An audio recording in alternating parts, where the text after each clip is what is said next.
जोहार दोस्तों। तो दोस्तों मैं এখন আই हमनिकर राजकर पोखरी में और राजकर आदमी के माछ मारा है ना, तो मैं भी माछ मारब এখন। तो देखाबो तहनी के माछ की माछ मारे है और এই দুটা কি মাছ লাগে তহনি কমেন্ট करके জানাবা। और देखा है तहनी के की माछ मारे है।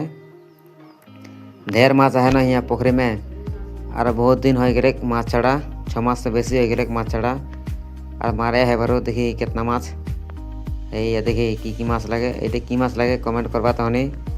और ढेर माछ है तहनी के दिखाया है मारे है मारा मारे आदमी के दिखाया है माछ। देखी ना बहुत माछ है कमेंट करवा की माछ देख रही तहनी।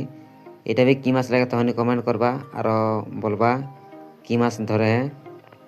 और हे देख रही जाल मारलो जाल मारे के उठाई दिल माछ माछ तो माछ बहुत माछ है यहाँ देखी। और देखिए ये देखी जिंदा फाइनली केतना माछ मारते देखली है। ये देखली एक गामला और ये शीतल माछ एटाई 2 केजी मान हो जाए सागे।